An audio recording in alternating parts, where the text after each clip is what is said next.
Hello friends, आप सभी का हमारे ऑनलाइन प्लेटफॉर्म स्टडी विद जी के यूट्यूब चैनल पर हार्दिक स्वागत है। तो आज की हमारी चर्चा का विषय रहेगा अंतर्राष्ट्रीय राजनीति एवं संबंधों के अंतर्गत हम बात करने जा रहे हैं अंतर्राष्ट्रीय संगठन जिसका नाम है विश्व व्यापार संगठन WTO। WTO से संबंधित महत्वपूर्ण फैक्ट और महत्वपूर्ण MCQ और महत्वपूर्ण सवालों के बारे में हम चर्चा करेंगे जो आगामी प्रतियोगी परीक्षाओं की दृष्टि से आपके लिए महत्वपूर्ण हो सकते हैं, क्योंकि अंतर्राष्ट्रीय संगठनों से संबंधित महत्वपूर्ण सवाल कई बार प्रतियोगी परीक्षाओं में निरंतर पिछले वर्षों में पूछे गए हैं। उसी को एक दृष्टि में रखते हुए हम इस वीडियो सीरीज के अंतर्गत महत्वपूर्ण सवालों के बारे में चर्चा करेंगे। यदि आप पहली बार हमारे YouTube channel study with GK को देख रहे हैं और आपने अभी तक इसे सब्सक्राइब नहीं किया तो आप इसे जरूर सब्सक्राइब करें और पास बने बेल के आइकन को भी जरूर दबाएं ताकि नेक्स्ट टाइम वीडियो सीरीज का नोटिफिकेशन आपके पास तुरंत पहुंच जाए। यदि आपको हमारा प्रयास अच्छा लग रहा हो तो आप इसे लाइक जरूर करिएगा और अपने दोस्तों के साथ भी शेयर करिएगा। आइए शुरुआत करते हैं बिना किसी देरी के। विश्व व्यापार संगठन WTO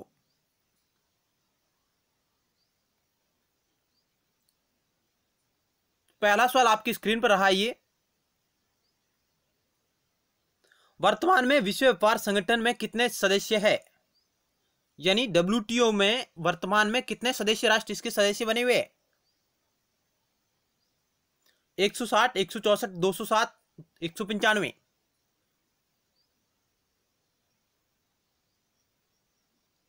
ऑप्शन बी राइट हो जाएगा। 164 जो राष्ट्र है वर्तमान में WTO के सदस्य है, सदस्य राष्ट्र है 164।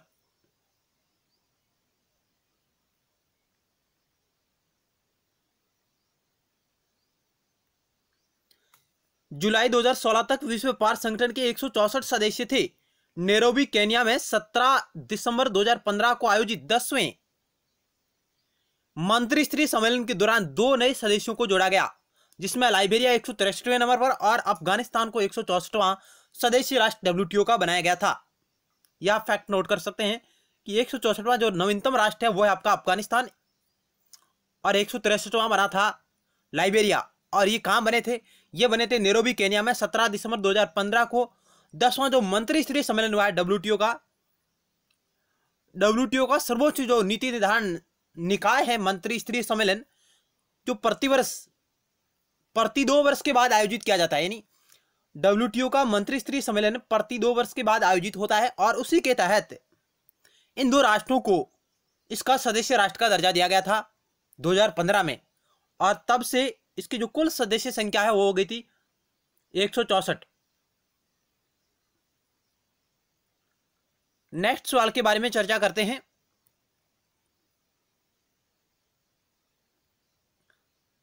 विश्व व्यापार संगठन का मुख्यालय कहां है, इसका हेडक्वार्टर कहां पर है? New York, Washington DC, Geneva, Austria.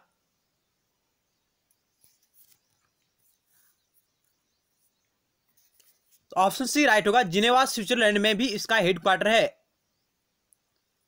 पूर्व में जो गेट नामक संस्था थी, general agreement trade and tariff नामक जो संस्था थी, वो अंतरराष्ट्रीय स्तर पर धीरे धीरे उसकी जो प्रासंगिकता है वो खत्म हो गई थी और उसी की जगह 1 जनवरी 1995 को WTO की स्थापना होती है। यानी गेट का जो स्थान लिया है वो लिया है WTO ने। कब लिया? 1 जनवरी 1995 को।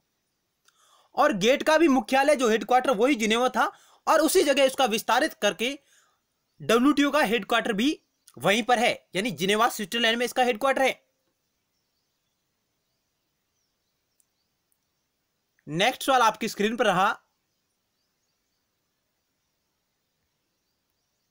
कहने का मतलब यह है कि गेट की तरह विश्व व्यापार संगठन का मुख्यालय भी जिनेवा स्विट्जरलैंड में है। अब गेट की स्थापना कब हुई थी? गेट की स्थापना होती है आपकी 1 जनवरी 1948 को। लेकिन समझौता कब हुआ? समझौता हुआ था 1947 में। विश्व के कई राष्ट्रों ने मिलकर अंतरराष्ट्रीय स्तर पर व्यापार को सुगम बनाने के लिए तथा वस्तु शुल्क जो टैक्स है उन्हें घटाने के लिए एक समझौता किया था 1947 में, और उसी समझौते का परिणाम 1 जनवरी 1948 को गेट के रूप में उभरा। गेट नामक संस्था की स्थापना हुई और इसके धीरे धीरे कई इसकी वार्ताएं हुई, यानी इसका जो चक्कर चला, जैसे जिनेवा वार्ता है, उरुग्वे वार्ता है, इसका जो सम्मेलन होता था उसे वार्ता कहा गया, जो 1 साल भी चलता था, 2 साल भी चलता था, 3 साल भी चलता था, 7 साल भी चलता था, यानी कोई टाइम पीरियड इसका फिक्स नहीं था, इसकी वार्ताएं चलती रहती थी। और इसी के तहत इस गेट की जो अंतिम वार्ता आयोजित होती है, जिसे उरुग्वे राउंड के नाम से भी जाना जाता है, उरुग्वे राउंड जो 8वां राउंड था, यानी गेट का 8वां राउंड जिसे उरुग्वे राउंड भी कहा जाता है, और उसी के तहत ही इस डब्ल्यूटीओ का जन्म होता है, डब्ल्यूटीओ की स्थापना होती है।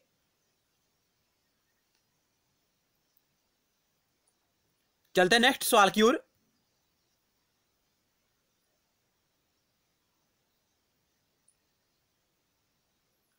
थ्री नंबर सवाल आपकी स्क्रीन पर रहा, विश्व व्यापार संगठन के बारे में निम्नलिखित में से कौन सा कथन सही नहीं है, यानी आपको वो चयन करना जो सही नहीं है।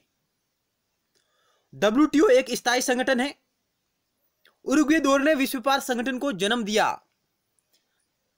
मिनिस्ट्रियल सम्मेलन विश्व व्यापार संगठन का सर्वोच्च नीति निर्धारण निकाय है, यानी मंत्री स्तरीय सम्मेलन, बात हो रही कि मंत्री स्तरीय सम्मेलन है डब्ल्यूटीओ का, वह सर्वोच्च नीति निर्धारण निकाय है। और ऑप्शन डी कह रहा है डब्ल्यूटीओ की आधिकारिक तौर पर 1 जनवरी 1991 को गठित किया गया था। इनमें से आपको वो चयन करना है जो सही नहीं है डब्ल्यूटीओ के बारे में। तो 4 ऑप्शन आपके समक्ष रहे, क्या होगा इस क्वेश्चन का राइट आंसर आप चयन कीजिएगा।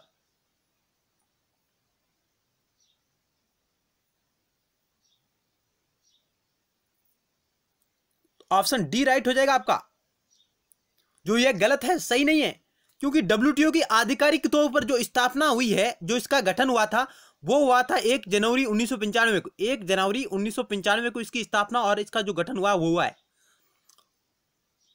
और डब्ल्यूटीओ की जो स्थापना पर सहमति कब बनी, तो वो 1994 को बनी थी, लेकिन इसकी स्थापना 1 जनवरी 1995 को ही हुई है। और वो ये गेट की जगह, गेट नामक पूर्व में जो संस्था थी, उसी का व्यापक रूप डब्ल्यूटीओ है। तो यह कथन ऑप्शन डी कथन आपका सही नहीं है। बाकी डब्ल्यूटीओ एक स्थायी संगठन है, बिल्कुल सही बात है। उरुग्वे दौर ने विश्व व्यापार संगठन को जन्म दिया, बिल्कुल सही है। यह गेट का 8वां राउंड था या बैठक थी जिसे आप कह सकते हैं।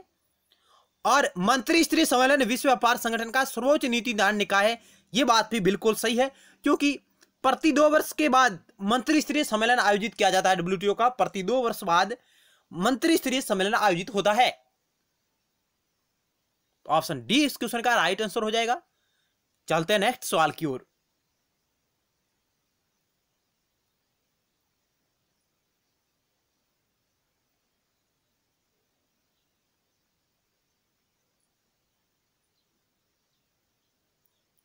यानी डब्ल्यूटीओ की जो स्थापना है वो 1 जनवरी 1995 को हुई थी, लेकिन इस डब्ल्यूटीओ की स्थापना पर सहमति कब बनी, तो इसकी सहमति बनी थी उरुग्वे राउंड, उरुग्वे जो वार्ता हुई थी उसी के तहत इस पर सहमति बनी, जो 1986 से 1994 तक ये वार्ता चलती है। और इसी के अंतिम 15 अप्रैल को 15 अप्रैल 1994 को मोरक्को मराकेश नामक स्थान पर एक समझौता होता है, और जिसी का परिणाम डब्ल्यूटीओ होता है। यानी मराकेश समझौते के तहत ही डब्ल्यूटीओ की स्थापना हुई है। मोरक्को नामक स्थान पर एक समझौता हस्ताक्षरित हुआ, मराकेश समझौता जिसे कहा जाता है, उसी का परिणाम ही डब्ल्यूटीओ है, या आप कह सकते हैं उरुग्वे राउंड का परिणाम ही डब्ल्यूटीओ है। चलते नेक्स्ट सवाल की ओर।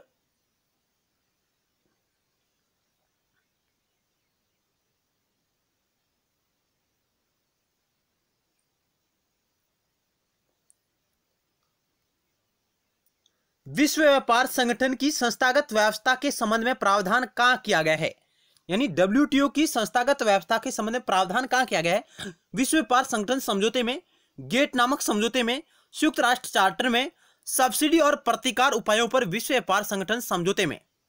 क्या होगा इस क्वेश्चन का राइट आंसर आप चयन कीजिएगा।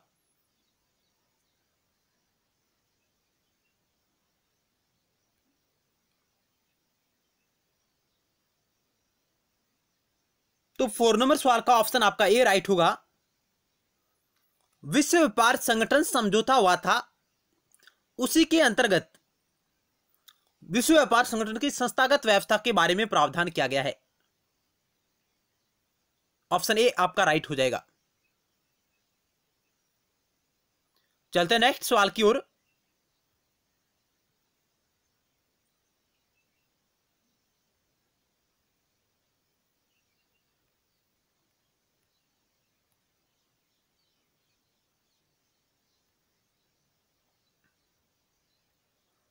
सैद्धांतिक रूप से विश्व व्यापार संगठन का सबसे महत्वपूर्ण अंग क्या है?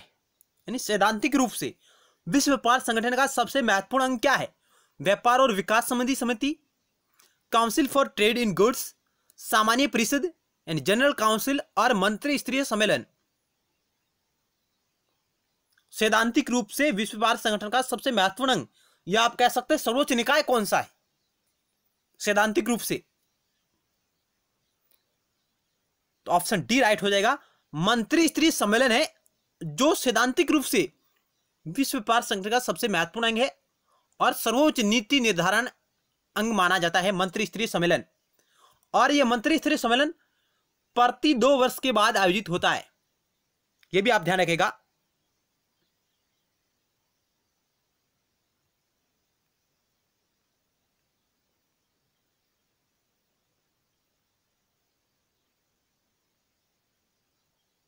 विश्व व्यापार संगठन की मंत्री स्तरीय बैठकें, विश्व व्यापार संगठन की पहली मंत्री स्तरीय बैठक है जो 9 से 13 दिसंबर 1996 को सिंगापुर में आयोजित हुई थी। यानी पहला मंत्री स्तरीय सम्मेलन कहां आयोजित हुआ, यह भी महत्वपूर्ण फैक्ट है।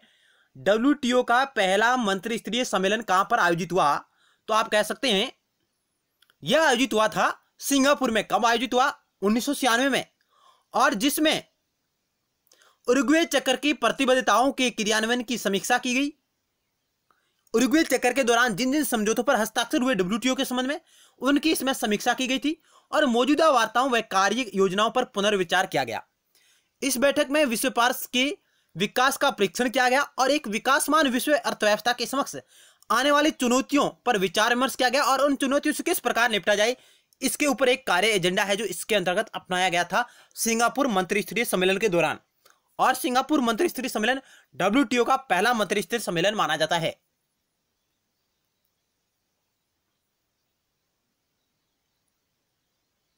नेक्स्ट सवाल आपकी स्क्रीन पर रहा। ये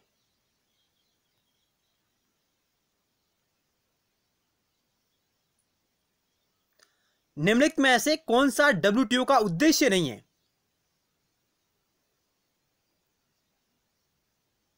यानी WTO की कुछ उद्देश्य है, उसमें कौन सा शामिल नहीं है? ऑप्शन ए, सदस्य देशों के लोगों के जीवन स्तर में सुधार लाने के लिए प्रयास करना, माल के उत्पादन और व्यापार को बढ़ाने के लिए, पर्यावरण की रक्षा के लिए प्रयास करना, सदस्य देशों के भुगतान की स्थिति में सुधार लाने के लिए प्रयास करना।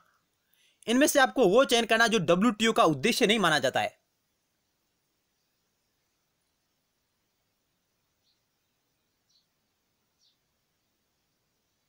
ऑप्शन डी आपका राइट आंसर हो जाएगा। सदस्य देशों के भुगतान की स्थिति में सुधार लाने का प्रयास करना, यह WTO का उद्देश्य नहीं है। यह आपका WTO से इसका संबंध नहीं है। जबकि सदस्य देशों के लोगों के जीवन स्तर में सुधार लाना, माल के उत्पादन और व्यापार को बढ़ावा देने के लिए प्रयास करना और पर्यावरण की रक्षा के लिए प्रयास करना, यह WTO के कुछ उद्देश्य है। जबकि ऑप्शन डी इस क्वेश्चन का राइट आंसर नहीं होगा। जो बात करता सदस्य देशों के भुगतान की स्थिति में सुधार लाने के प्रयास करना, यह प्रयास WTO के द्वारा नहीं किए जाते हैं। ऐसे प्रयास विश्व बैंक और IMF के द्वारा किए जाएंगे, अन्य बैंकों के द्वारा किए जाएंगे, अन्य संस्थाओं के द्वारा किए जाएंगे। ऑप्शन डी आपका राइट आंसर हो जाएगा।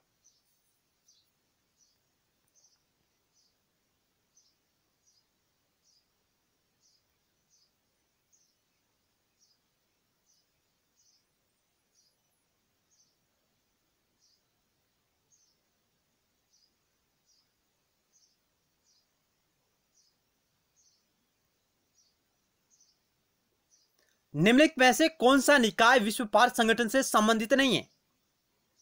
विवाद निपटान निकाय, ट्रेड पॉलिसी रिव्यू बॉडी, माल में व्यापार परिषद और विनिमय दर प्रबंधन निकाय। इनमें से आपको वो निकाय का चयन करना है जिसका संबंध WTO से नहीं है। विवाद निपटान निकाय, ट्रेड पॉलिसी रिव्यू बॉडी, माल में व्यापार परिषद और विनिमय दर प्रबंधन निकाय।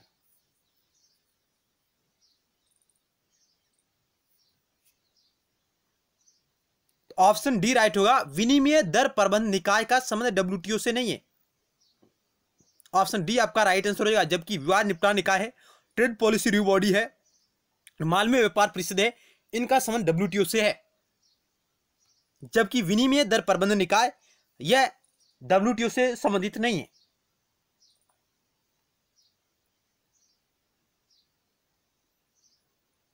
एट नंबर सवाल आपकी स्क्रीन पर रहा। निम्नलिखित में से किसको ब्रिटेन वुड्स ट्विंस कहा जाता है? ब्रिटेन वुड्स ट्विंस कहा जाता है। आईएमएफ और पुनर्निर्माण और विकास के लिए अंतर्राष्ट्रीय बैंक आईबीआरडी, आईएमएफ और विश्व व्यापार संगठन को, आईबीआरडी और विश्व व्यापार संगठन को, उपरोक्त में से कोई नहीं। किसको ब्रिटेन वुड्स ट्विंस कहा जाता है? क्योंकि मित्रों 1944 में ब्रिटेन वुड्स सम्मेलन आयोजित होता है अंतर्राष्ट्रीय स्तर पर, जिसमें कुछ संस्थाओं का निर्माण किया गया इस समझौते के तहत, इस सम्मेलन के तहत, ब्रिटेन वुड्स सम्मेलन के दौरान। और जिन संस्थाओं का उसके साथ स्थापना हुई है उसी को ट्विंस कहा गया है। तो क्या होगा इस क्वेश्चन का राइट आंसर, आप चयन कीजिएगा।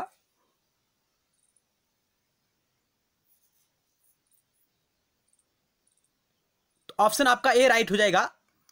ब्रिटेन वुड्स ट्विंस 1944 में जिन संस्थाओं की स्थापना की गई थी उसी के साथ में आईएमएफ और पुनर्निर्माण और विकास के लिए अंतर्राष्ट्रीय बैंक यानी आईएमएफ और आईबीआरडी की स्थापना होती है। आईबीआरडी, जिसे आप पुनर्निर्माण और विकास के लिए अंतर्राष्ट्रीय बैंक कहते हैं, आईबीआरडी, और इसे आप विश्व बैंक भी कह सकते हैं, विबी। आईबीआरडी को विश्व बैंक भी कहा जाता है, उसका एक ये अंग है आईबीआरडी। और इन दोनों की स्थापना 1944 में होती है ब्रिटेन वुड्स समझौते के तहत। और इस ब्रिटेन वुड्स समझौते के तहत इन दो संस्थाओं की स्थापना होती है। लेकिन इसके तहत एक और प्रावधान किया गया था, आईटीओ, इंटरनेशनल ट्रेड ऑर्गेनाइजेशन, अंतरराष्ट्रीय व्यापार संगठन की स्थापना की प्रावधान किया गया था इसके अंदर, लेकिन यह कभी अस्तित्व में नहीं आया। यानी आईटीओ है जो ब्रिटेन वुड्स सम्मेलन के तहत इसके प्रयास किए गए थे, लेकिन यह कभी अस्तित्व में नहीं आया। और इस आईटीओ की जगह गेट नामक संस्था अस्तित्व में आती है 1948 में, और उसके बाद धीरे धीरे 1995 में डब्ल्यूटीओ अस्तित्व में आता है। लेकिन आईटीओ है यह कभी अस्तित्व में नहीं आया। तो आप आईएमएफ और आईबीआरडी को ब्रिटेन वुड्स ट्विंस कह सकते हैं। ऑप्शन ए आपका राइट है। चलते हैं नेक्स्ट सवाल की ओर।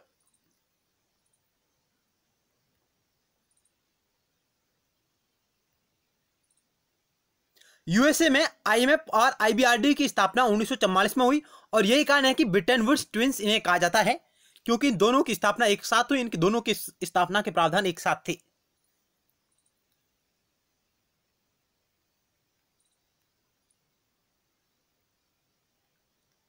निम्नलिखित में से कौन सी संस्था डंकल प्रस्ताव के साथ जुड़ी हुई है?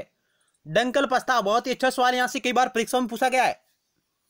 विश्व बैंक, अंतर्राष्ट्रीय मुद्रा कोष आईएमएफ, विश्व व्यापार संगठन डब्ल्यूटीओ और यूएनओ। यानी डंकल प्रस्ताव के साथ कौन सी संस्था जुड़ी हुई है, यह आपको चयन करना है।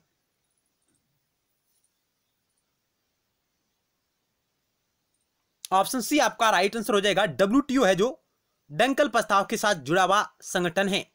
तो आइए चर्चा करते हैं क्या है डंकल प्रस्ताव और कब आया।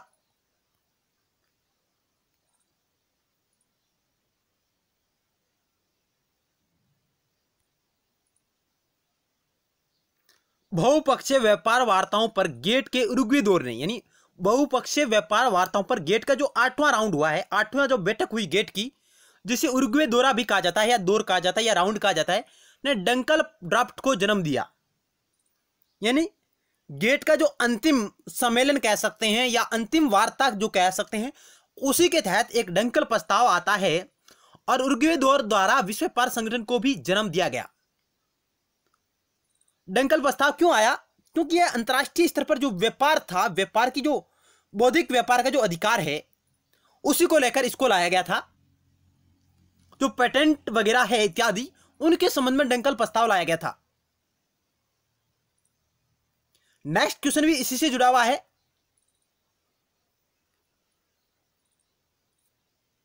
इलेवन नंबर आपकी स्क्रीन पर रहा। ये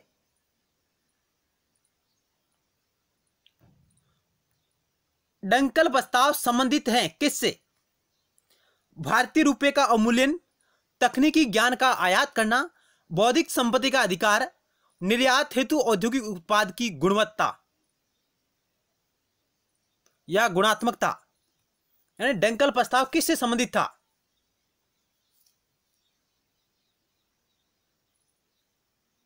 हमने इसके बारे में अभी थोड़ा हिंट दिया था आपको। डंकल प्रस्ताव बौद्धिक संपत्ति के अधिकार से संबंधित है। ऑप्शन सी आपका राइट आंसर हो जाएगा। बौद्धिक संपत्ति के अधिकार से संबंधित है डंकल प्रस्ताव। ऑप्शन सी राइट है, बौद्धिक संपत्ति का अधिकार। बौद्धिक संपत्ति का अधिकार क्या है, इसके बारे में हमारी बात रहेगी। तो आइए इसके बारे में कुछ महत्वपूर्ण पॉइंट के बारे में हम चर्चा करेंगे कि प्रशुल्क एवं व्यापार पर सामान्य समझौता गेट वार्ताओं के 8वें दौर उरुग्वे दौर की वार्ता में गतिरोध हो जाने के कारण, यानी उसमें अंतर्राष्ट्रीय स्तर पर राष्ट्रों के मध्य कुछ विरोध यानी गतिरोध उत्पन्न हो गए थे, उनको संतुलित करने के लिए दिसंबर 1990 में ब्रुसेल्स में वार्ता भंग हो गई। ब्रुसेल्स नामक स्थान पर वार्ताओं का दौर चल रहा था और वह वार्ता भंग हो गई थी 1990 में। दिसंबर 1991 में गेट के तत्कालीन महानिर्देशक, उस समय गेट के तत्कालीन महानिर्देशक आर्थर डंकल ने उरुग्वे दौर का एक अंतिम प्रारूप, जो डंकल प्रारूप कहलाया, उसे प्रस्तुत किया था। यानी कह सकते हैं कि गेट के महानिर्देशक आर्थर डंकल के नाम पर ही डंकल प्रस्ताव आया था, उनके नाम पर इस प्रस्ताव का नाम रखा गया था, उन्होंने प्रस्तुत किया था। और डंकल प्रारूप में अन्य बातों यानी सेवा और निवेश के साथ साथ व्यापार संबंधी बौद्धिक संपत्ति के अधिकार, जिसे ट्रिप्स भी कहा जाता है, को शामिल किया गया था। यह महत्वपूर्ण पॉइंट है, यह आप नोट कर सकते हैं कि इस डंकल प्रस्ताव में क्या था। इसमें अन्य बातों यानी सेवा और निवेश के साथ साथ जो प्रावधान किए गए थे वो थे व्यापार संपत्ति, बौद्धिक संपत्ति का अधिकार, trade related intellectual property right, trips कहा जाता है, इसको भी इसमें शामिल किया गया था पहली बार। तो डंकल प्रस्ताव का संबंध आप कह सकते हैं कि बौद्धिक संपत्ति के अधिकार से है।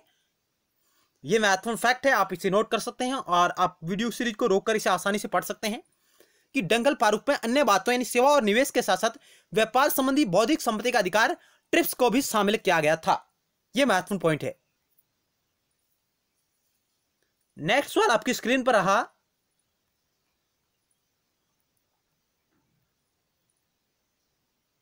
विश्व व्यापार संगठन की अंतर्निहित विशेषता क्या है? यह विभिन्न देशों के बीच आर्थिक सहयोग की सुविधा प्रदान करता है।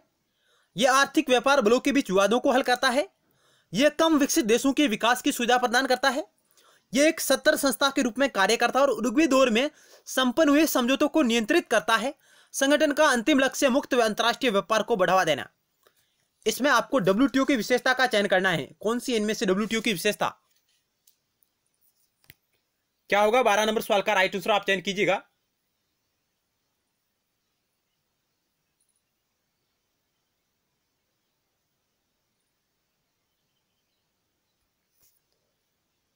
ऑप्शन डी आपका राइट आंसर हो जाएगा। डब्ल्यूटीओ की जो विशेषता है वो है कि यह एक सत्तर संस्था के रूप में कार्य करता है जो उरुग्वे दौर में संपन्न हुए समझौतों को नियंत्रित करता है।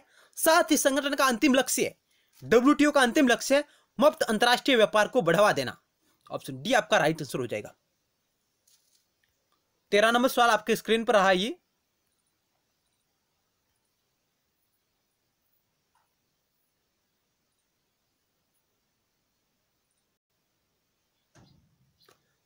व्यवहारिक रूप से डब्ल्यूटीओ का सबसे महत्वपूर्ण अंग क्या है? व्यवहारिक रूप से, हमने पहले सैद्धांतिक रूप से बात की थी। व्यवहारिक रूप से डब्ल्यूटीओ को दैनिक दिन प्रतिदिन का कार्य करने के लिए कौन सा अंग जिम्मेदार है? विश्व व्यापार संगठन का व्यवहारिक रूप में कौन सा अंग प्रतिदिन कार्य करने के लिए जिम्मेदार है? व्यापार और विकास संबंधी समिति, council for trade in goods, सामान्य परिषद, मंत्री स्तरीय सम्मेलन।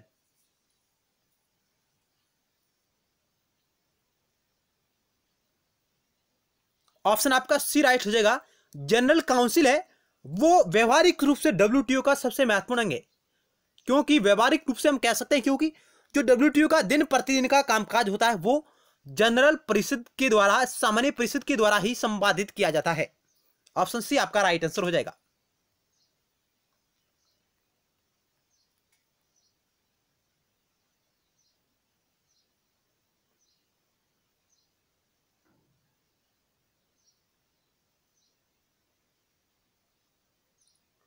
विश्व व्यापार संगठन के संबंध में सब्सिडी के दो अलग अलग अंतर्राष्ट्रीय आर्थिक कानून समझौतों में शामिल है, ये कौन है? यानी डब्ल्यूटीओ के संबंध में सब्सिडी के दो अलग अलग अंतर्राष्ट्रीय आर्थिक कानून समझौतों में शामिल है, और वो कौन कौन से, उसका आपको चयन करना है। चार ऑप्शन आपके समक्ष रही। गेट और समझौतों पर सब्सिडी और काउंटर वेलिंग उपाय, सुधार संधि और रोम की संधि, उत्तरी अमेरिकी मुक्त व्यापार समझौता और अमेरिकी राज्य चार्टर संगठन, अंतर्राष्ट्रीय मुद्रा कोष के समझौते के लेख और यूरोपीय सेंट्रल बैंक के कानून। इनमें से आपको सब्सिडी के वो तरीके चयन करना है जो डब्ल्यूटीओ के कानून के अंतर्गत शामिल है।